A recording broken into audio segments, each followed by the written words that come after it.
$5 million, surely. Perhaps there's money in the safe? Crap, I have no idea of the number. Didn't he mention the combination was in his filing cabinet? I try the cabinet, but it's locked. Shit, I'll have to stick to plan A.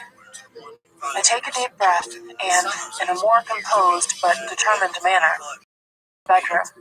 The bed has been made, and for a moment, I feel a pang. Perhaps I should have slept here last night.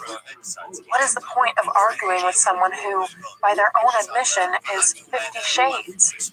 He is not even talking to me now. No, I do not have time to think about this.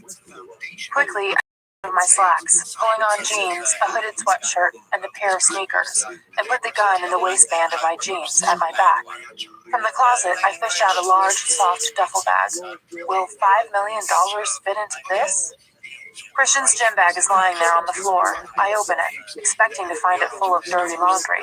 But no, his gym kit is clean and fresh. Mrs. Jones does indeed get everywhere. I dump the contents onto the floor and stuff his gym bag into my duffel. There, that should do it.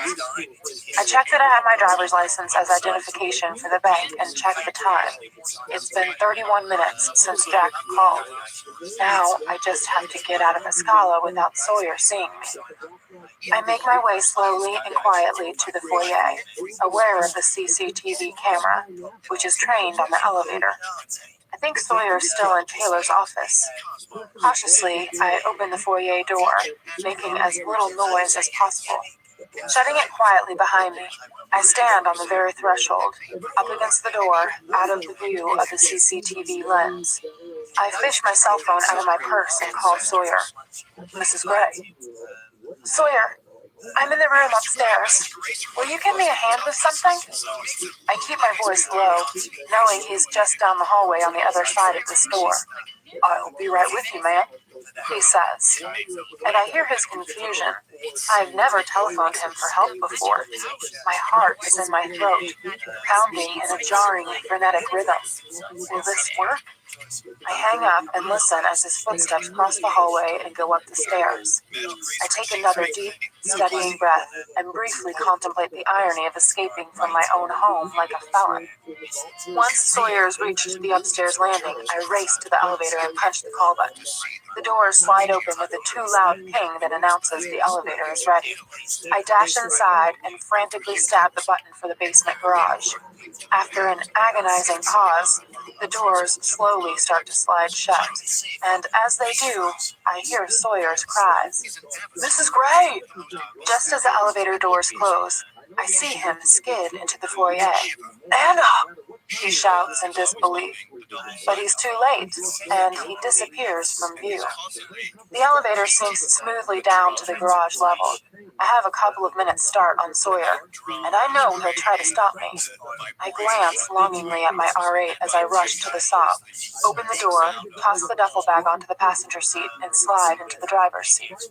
I start the car, and the tires squeal as I race to the entrance, and wait 11 agonizing seconds for the barrier to lift. The instant it's clear, I drive out, catching sight of Sawyer in my rearview mirror as he dashes out of the service elevator into the garage. His bewildered, injured expression haunts me as I turn off the ramp onto 4th Avenue. I let out my long-held breath.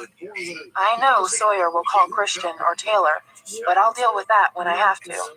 I don't have time to dwell on it now. I squirm uncomfortably in my seat, knowing in my heart of hearts that Sawyer's probably lost his job. Don't dwell. I have to save Mia. I have to get to the bank and collect $5 million. I glance in the rearview mirror, nervously anticipating the sight of the SUV bursting forth from the garage. But as I drive away, there is no sign of Sawyer. The bank is sleek, modern, and understated. There are hushed tones, echoing floors, and pale green etched glass everywhere. I stride to the information desk. May I help you, ma'am? The young woman gives me a bright, insincere smile, and for a moment I regret changing into jeans. I'd like to withdraw a large sum of money. His insincere smile arches an even more insincere eyebrow. You have an account with us? She fails to hide her sarcasm. Yes, I snap. My eyes widen fractionally, and insincerity gives me disbelief and awe. This way, ma'am, she whispers, and leads me to a small, sparsely furnished office walled with more green-edged glass. Please, take a seat. She gestures to a black leather chair by a glass desk bearing a state-of-the-art computer and phone. How much will you be withdrawing today, Mrs. Gray? She asks pleasantly. $5 million. I look her straight in the eye as if I ask for this amount of cash every day. She blanches. I see. I'll fetch the manager. Oh, forgive me for asking, but do you have ID? I do, but I'd like to speak to the manager. Of course, Mrs. Gray. She scurries out. I sink into the seat, and a wave of nausea washes over me as the gun presses uncomfortably into the small of my back. Not now. He's sick now. I take a deep, cleansing breath, and the wave passes. Nervously, I check my watch. 25 past 2. A middle-aged man enters the room. He has a receding hairline, but wears a sharp, expensive charcoal suit and matching tie. He holds out his hand. Mrs. Gray, I am Troy Whelan. He smiles, we shake, and he sits down at the desk opposite me. My colleague tells me you'd like to withdraw a large amount of money.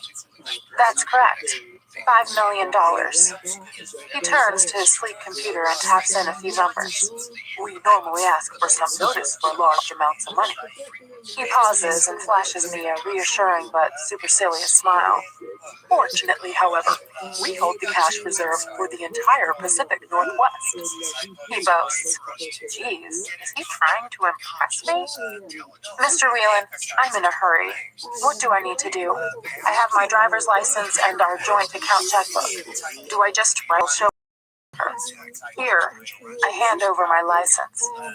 Mrs. Gray, this says Anastasia Steele. Oh, shit. Oh, yes.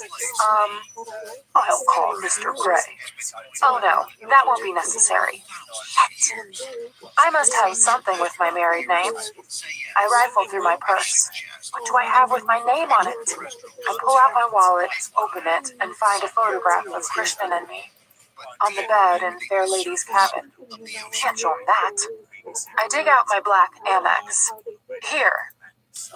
This is Anastasia Gray. Whelan reads. Yes, that should do. He frowns. This is highly irregular, Mrs. Gray. Do you want me to let my husband know that your bank has been less than cooperative? I square my shoulders and give him my most forbidding stare. He pauses, momentarily reassessing me, I think. You'll need to write a check, Mrs. Gray. Sure. This account? I show him my checkbook, trying to quell my pounding heart. That'll be fine. I'll also need you to complete some additional paperwork. If you'll excuse me for a moment. I nod, and he rises and stalks out of the office. Again, I release my held breath. I had no idea this would be so difficult. Clumsily, I open my checkbook and pull a pen out of my purse. Do I just make it out to cash? I have no idea.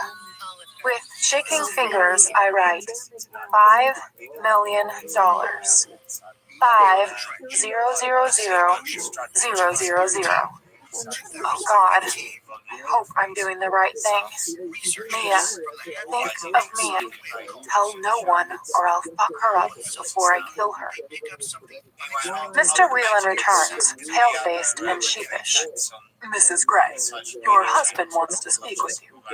He murmurs and points to the phone on the glass table between us. What? No. He's on line 1. Just press the button. I'll be outside.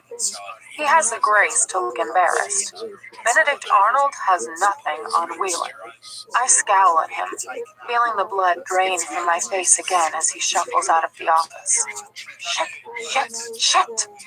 What am I going to say to Christian? He'll know. He'll intervene. He's a danger to his sister. My hand trembles as I reach for the phone. I hold it against my ear, trying to calm my erratic breathing. and press the button for line 1. "Hi," I murmur, trying in vain to steady my nerves. "You're leaving me?" Christian's words are an agonized, breathless whisper. "What?" "No!" My voice mirrors his. "Oh no. Oh no. Oh no. How can he think that? The money? He thinks I'm going because of the money?" And in a moment of horrific clarity, I realize the only way I'm going to keep Christian at arm's length, out of harm's way, and to save his sister, is to lie. "Yes," I whisper, and searing pain lances through me, tears springing to my eyes. He gasps, almost a sob. "Anna, he chokes. "No." My hand clutches my mouth as I stifle my warring emotions. "Christian, please, don't." I fight back tears. "You're going?"